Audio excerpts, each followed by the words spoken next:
Hello, welcome back. It's been a while. I just got back from one of the Caribbean islands.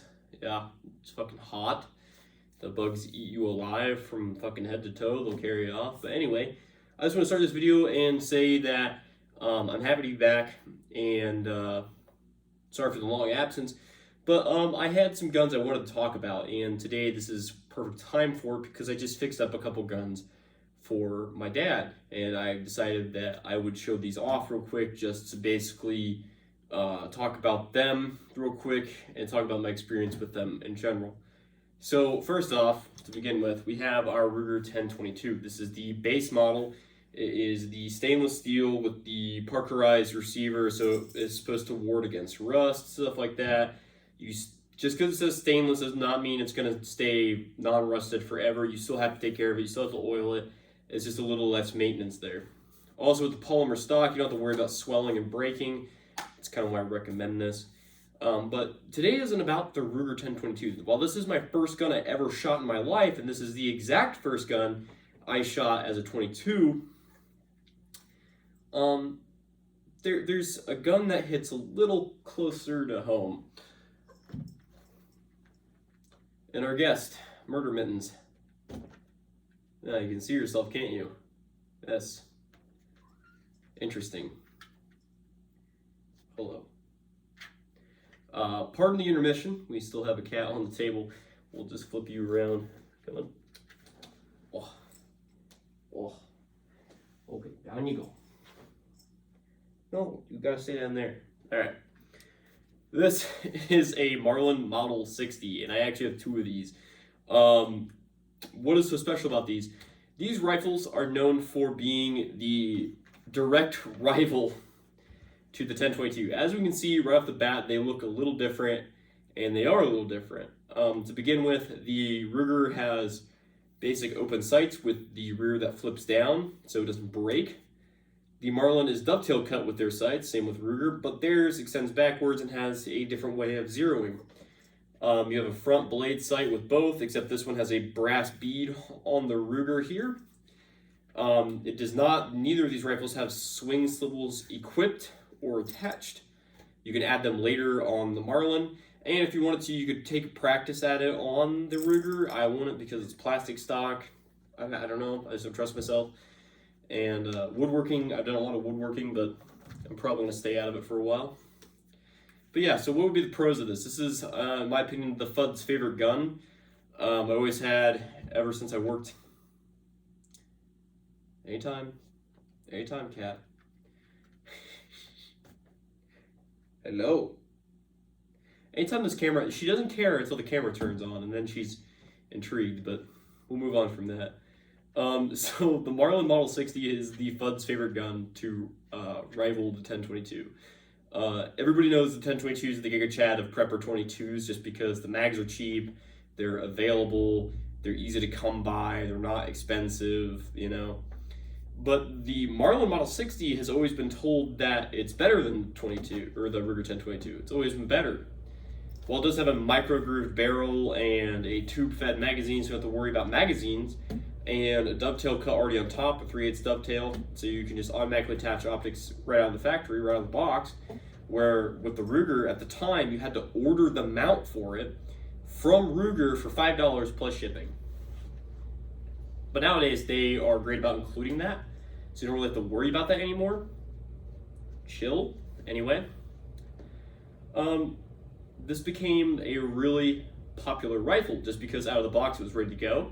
You didn't have to deal with finicky mags. You didn't have to deal with basically no ability to attach optics, which back in the day, optics weren't that popular. They were, however, most people when they got a 22 were like, it's a 22. I'm not going to put a optic on this unless I'm going squirrel hunting, which that's where you see the Glenfield Marlin Model 60s with the little chipmunk on the side of it and then the 4 to 15 scope on it that was absolutely garbage, but at the time was considered okay. Yes, kitty cat, I see you. But right out of the box, I had to fix these. So these were non-firing in the beginning. It's just the trigger wasn't touching the sear and not tripping the sear properly, so I had to just reorient the gun and shim it, which took hours, but I got it done. This one actually just needed the barrel cleaned. There was just so much gunk in the barrel, wouldn't seat around the chamber, so that was easy to fix. I do not recommend oiling these guns. They do not like oil. It actually will prevent them from firing. That being that the carbon makeup of bullets made up of 22 bullets will end up creating mud from the oil, and it'll just start like slowing down the action, make it worse. So you want to avoid over oiling and oiling in general. And I mean, if you do oil, just lightly dab it on your finger, and then just wipe the chamber, open up the gun, and just wipe again, just gently. Don't grab a whole gob of it and just start lapping it in there. But yeah, this one is, I think, the 16-inch or 18-inch model, and it only holds like 15, like not even 15, I think it's like 11 rounds. I think it's 11 rounds on tap. So you have 11 rounds and a tube magazine that you can easily access. Bad part is about the tube magazine in general is that reloads are slow. I have to pause what I'm doing, grab this, pinch it, and then begin a process of putting rounds in a slot that is no bigger than the front knuckle of my finger. Yeah, you can see how that would be a problem and why that would be a problem. So for preppers, this is not a great rifle. Preppers are all about, if we have to, I mean, as a like low budget prepper gun, you can usually find these at stores for like less than $200. But as of now, they're extinct. I can't find them anywhere except like Shields, Outfitters, exclusives. Well, wait. Again, I'm like the angry teacher at the front of the room. We'll wait till you calm down. But yeah, Shields, Outfitters, I've seen them go for like $400, and I'm just like, this is too expensive for a gun that was only $50 at a time. Here, come here. You come with me. Down. Okay. Here you go. You had your attention. You had your moment. All right. So they were only like $60 in magazines from what my dad told me. And not only that, he bought this as a bird gun. He put bird shot in it, and he would use it to shoot sparrows off our porch all the time. And I remember that a lot because I'd sit there and watch him do it. I thought it was so fun. I thought it was interesting. But now I'm older, this is not the gun to be doing it with. It's more like a 410 or something small. So here we have the 22-inch barrel. So the good part about this is you get a longer barrel, so that means extra velocity, so on and so forth, better accuracy, all that. And the problem is I'm missing the elevator for the back sight, and the sight is crooked, and this also has a cheek comb for a scope. The only problem is I have to put my face so far into the gun, I have to literally bury my face into this gun so I can even look down the sights. However, it does hold a astonishing 17 rounds. 17 fucking rounds of 22 long rifle. Not shorts, not longs, long rifles. I can only hold 17 rounds of 22 long rifle. You can run shorts with this gun or longs. You just have to manually cycle the bullets. And not only that, it probably won't run shorts due to the mechanism in it, just requiring long rifles. So be careful what you use. This gun is really long and not handy and kind of heavy. I remember that when I was growing up, this thing was heavy. But yeah, it's very heavy and not really wieldy as like a combat weapon or anything, or like a combat firearm. But like if you're using this to go out and like shoot pop cans off a fence, or maybe go shoot some birds off of like a field or something, or shoot raccoons, it's a great gun. It does the job. Aside from being like about the size of a Civil War carbine, works fine. It's really pointable, really shootable. The only problem is it's just long as hell.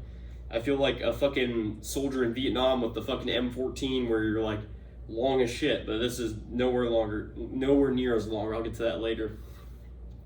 But yeah, size comparison to a Ruger 1022 that holds 25 rounds if I want to, still shorter. By a long shot, still shorter. More accessories, more parts, more magazines, better capacity, faster reloads. Heritage. and it doesn't take magazines. That's kind of the pro, is that these don't take magazines, which is good if you're like living on a budget and you don't want to have to worry about buying a shitload of magazines. Bad if you live anywhere in a city. This thing will be fucking god awful. Rounding corners with this is horrible. Using this for anything other than hunting or sport shooting is fucking worthless. You could use it for home defense as long as you have like a corridor or something and you expect this gun to work every shot, which it doesn't. Neither of these do. They've never have. My dad even said when he was young and they were brand new, they would jam all the time compared to his Ruger that he got when he was like 23. He said these would jam all the time, and the Winchester, it was a mag-fed Winchester. I don't remember what model it was, but it was a mag-fed Winchester. And I shot that, and that gun worked very well. These do not. These are horrible. They jam every 4 or 5 rounds. And I know 22 ammo is very finicky, but with modern loadings, they're not that bad. As long as you're not like buying Blazer, you're fine.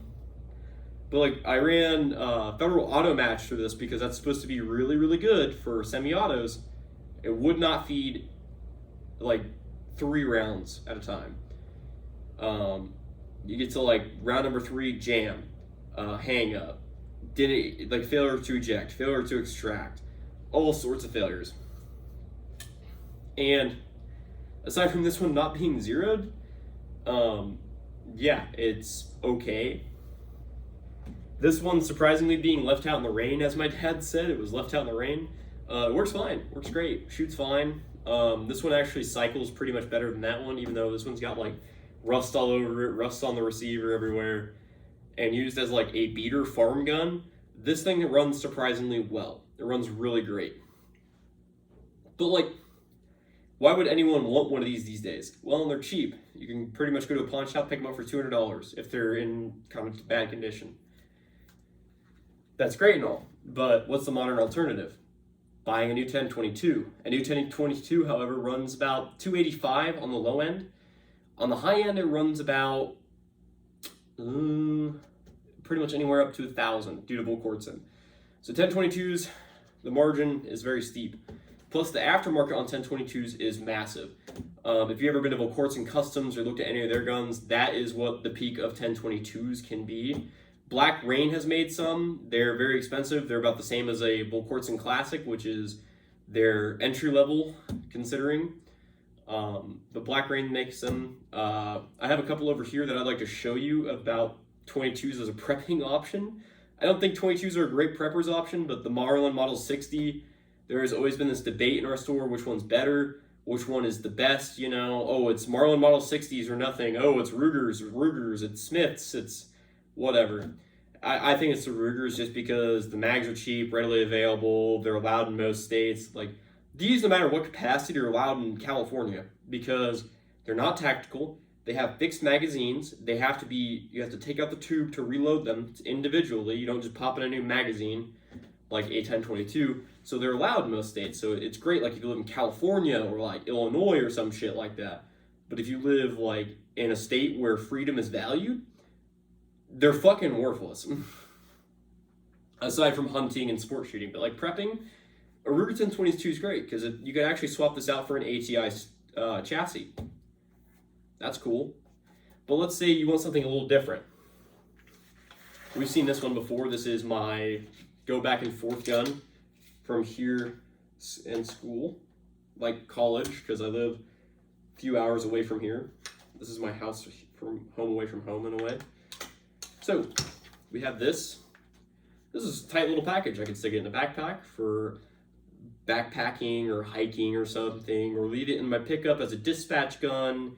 It holds mags in the stock. It holds 4 or 3, or you could take out the 2 mags and take out the divider and put a 50-round box of ammo, which that's good, but I'd rather have more mags than ammo because your gun's kind of worthless without loaded mags. Anyway, you hold one in here while the gun's stowed. It's great. This is threaded, by the way. That's not good. Okay, there we go. Grab this, just like that. We're golden. We're ready to go. We're ready to drop whoever, whatever, hunt for food. It's really good. It's got fiber optic sights that are adjustable. It's really great. That's a great option. Another company that makes 22s that are similar to the 1022 Radical. If you know anything about the Radical AR-15s, Radical now makes a competition 22 that's affordable and to get you your foot in the door in the 22 market. I have ran several rounds through this. I've ran the CCI standard velocity 40 grainers. They run fantastic through this thing. You're back. Wow, it only took you 5 seconds to come back. All I gotta do is like tailor like a cow, and she's moving again. All right, so it comes with a Hogue stock, BX red trigger, a compensator, out of the box. Everything else is add-on, the bipod, the sling, the scope. But out of the box, you get a Hogue stock, a optics chassis, a bull barrel, all the good features that you'd want on a competition 22 or something that you could go plinking or varminting with. This would be a great varminting gun. And it's honestly about the same price as a kind of the step up 22s from, like, it's a little bit cheaper than Ruger's actual marksman 22s. I think this retails for about $400. And Ruger's, I think, retails for like $550, somewhere around there. Knock it off, don't bite me. Ow. Ow, bloody hell. All right. So, move this over here. But what does that have to do with anything? Well, there's a new contender in the prepping game. We've seen this one before, but a little bit different now. This is the Winchester Wildcat. So this is a 1022 clone. It is threaded. It takes 1022 mags and Winchester Wildcat magazines. You can add a flashlight to the front or bipod, sling. I have see-through rings on this because I want to talk about a little bit about FUD lore when we get done. And I put a cheap no-name 3-9 scope I ripped off a Remington 700 a while back. And so what does this have to do with the price of milk? Well, that happened. Anyway. So what does this have to do with the price of milk? Well, this was only $250. That is below the base price of a synthetic, blued, base model 1022. That is so cheap. And it honestly is a better option between the Marlin Model 60 and the Ruger 1022. Yes, they're made in Turkey. Yes, they are kind of jamming guns, but they're not bad in my opinion. They actually do fairly better than the Marlin Model 60s. And in my opinion, I enjoy them. Especially when I put see-through rings on them. And a nice 3-9 scope that has terrible fucking eye relief. Oh my god. But anyway. So the good part about this is kind of the tactical FUD gun, in my opinion. But however, why did I put see-through rings on this? Why not add like canted irons or something? Well, if we all remember, kind of like everybody's reminder when we play video games and stuff, we always see people with secondary sighting systems. Modern Warfare does this, Insurgency Sandstorm does this. You always see secondary sighting systems on rifles where it's not just iron sights, it's a red dot and then you have your iron backup irons. Or you have a scope and then a canted red dot or something. Some weird stuff like that. That's great. But the FUDs were the first one to invent that. Hunters that knew that a 4-power fixed scope is not great when the deer is 30 yards from you. So they made the idea of, why don't we keep the irons in the gun and just raise up the scope? Sure, my point of aim, point of impact will be different, but if I zero it for 50 to 100 yards, I think I'll be fine. And as long as my irons are sighted for 25 or 50 yards, I think I'll be okay. And yeah, this gun does the job. It does the job that it's supposed to do. It's supposed to be a versatile 22 that I can use the magnified optic for being precise or getting out to distance. And I can use the irons for fast follow-up shots or moving targets, so on and so forth. It's really great. And I have a little light on there to shine coons and trees because they do climb trees. They're hard to see. Pretty much nocturnal. We can use it in a dark lit field or late at night. It's great. Would I recommend for this for home defense? I mean, if it's my last option, why not? It's just a simple 22. It's not a big deal. It's not something like I really need. But it works. It also is threaded. We do have a suppressor on the channel now. We'll be getting more suppressor videos and talking about what guns I like to suppress, what guns I do not like to suppress, and we'll get into that later. But as of right now, this is probably one of my favorite 22s, aside from like a bolt action 22 that I have that is like stupid quiet. However, I think that's pretty much the end of this. I don't really have anything else to add aside from like this is a really fun gun. You should probably pick one up.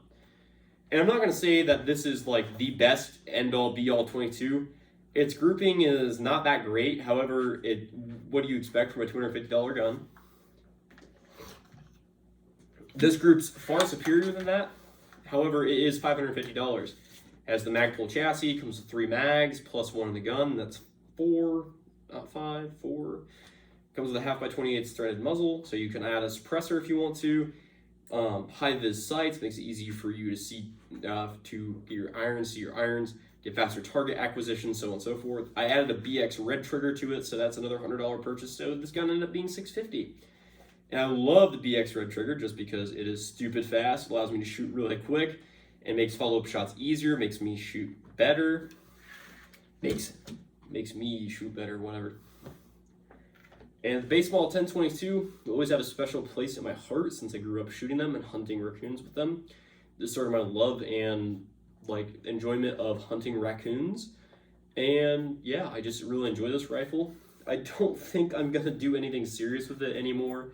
I know my dad's just kind of kept it as a feedlot gun, you know, use it for dispatching young calves or killing raccoons off a corn pile or so on and so forth. Killing crows off fence posts. My dad is a crack shot with this thing at killing crows. And the Radical, I mean, if you need a precision rifle on a budget, this is great. It's a great introduction to precision shooting. It gets you really focused on making tighter groups, figuring out your zeros and holdovers, especially with the Hawk Optics 3-9 subsonic scope. This thing is great. It works, it does wonders, it does magic, it is awesome. That being said, I'm going to tell you guys, I hope you guys have a nice day. Thank you for watching, and I guys hope you can put up with my cat a few more episodes. I love my cat, but I understand that the cat can be a pain. And again, thank you for watching. Have a nice day. Hello, cat. Oh, now we play games. Ow, ow, ow, ow, ow, ow. Bloody hell.